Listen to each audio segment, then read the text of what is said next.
aos meritíssimos, aos dissidentes, às pessoas cultas, às pessoas retrografadas num ponto mais excessivo da participação que ali se eleva. Falar de um caso mais complicado talvez seria falar de algo que seria um respaldo. Mas por que esse respaldo se encontra nessa complexidade ou nessa dificuldade que se interage entre meios que são populares e meios que são secundários?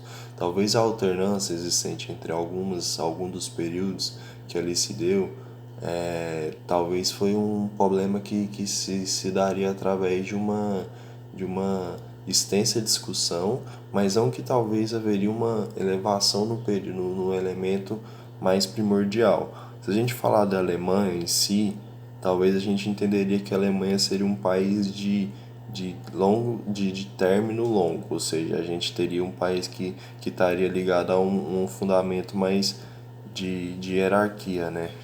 Mais exato, entende? Então a gente entende, algumas coisas estão parcialmente ligadas, parcialmente envolvidas. Então, o que eu entendo como mudança? Talvez a mudança essencial entre essas duas coisas seria um período menos refreativo, ou seja, o que se insere ou o que se vem depois talvez seja a explicação do que se diz agora.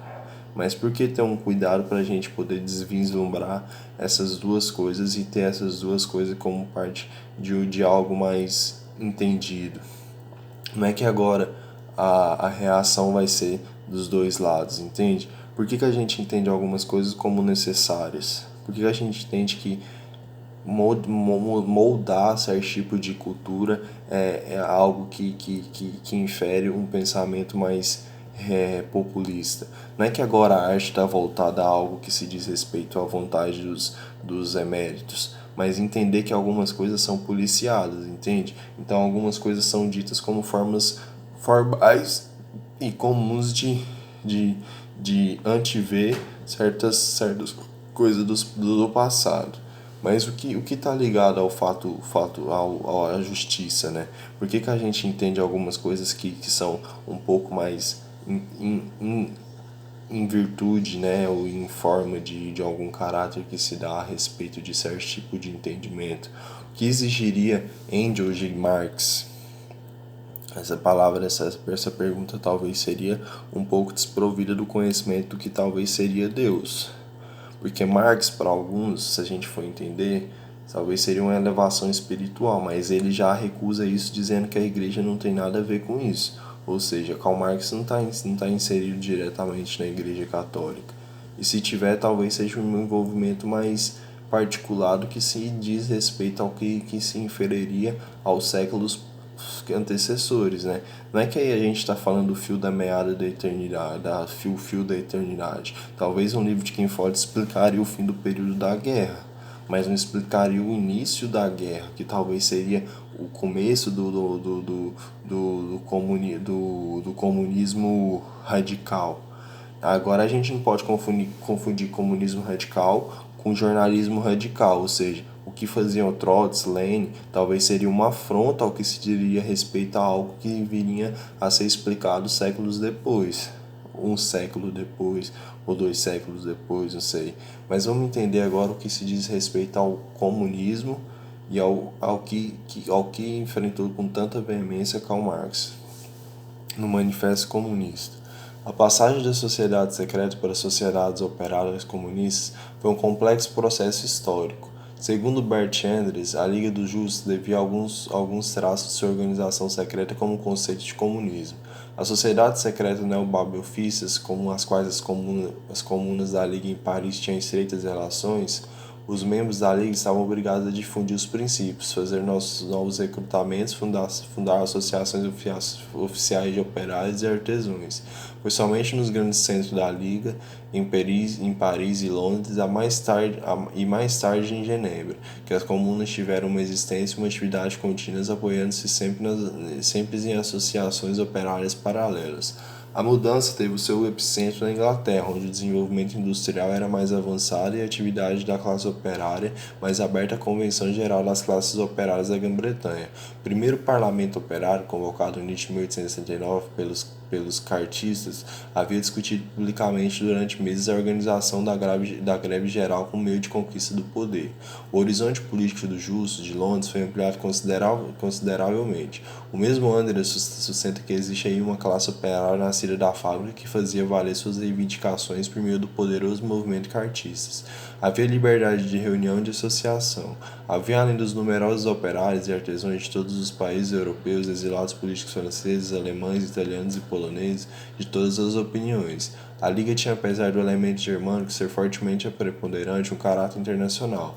Simultaneamente, o segundo processo essencial tinha lugar. Legal, né?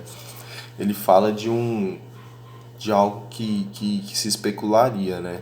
Mas por que essa intenção dos irmãos, né? O grito da guerra, a forma comunista de tornar a filosofia uma sociedade burguesa? Entende? Não era a intenção.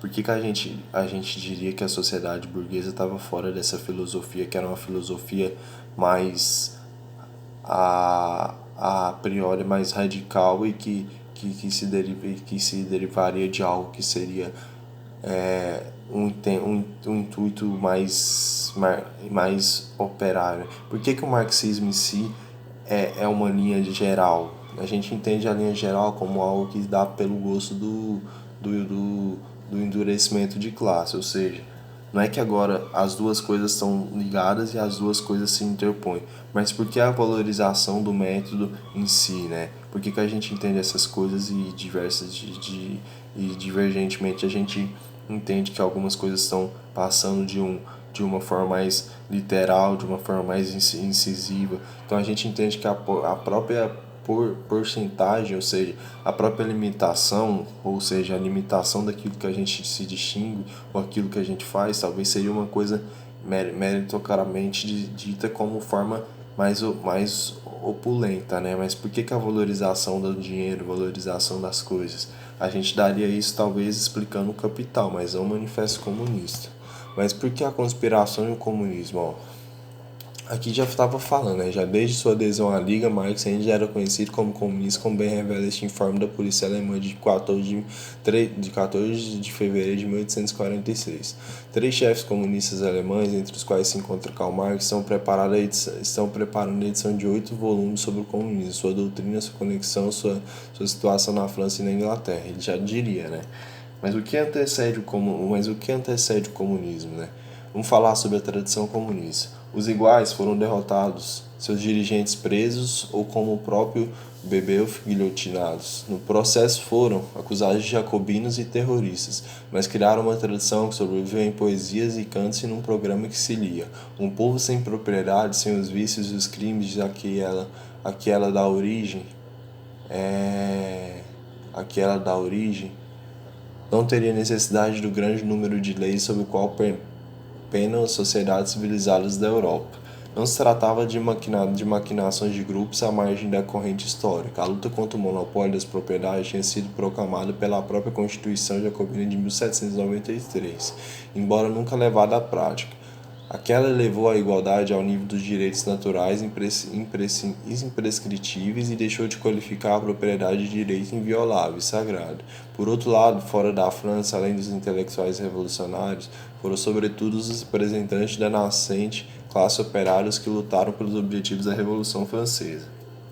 Solidariedade internacional pela democracia e os direitos do homem, a oposição à coatização das potências europeias contra a Revolução Francesa teve sua base social na Inglaterra, nos oficiais artesãos e nos operários.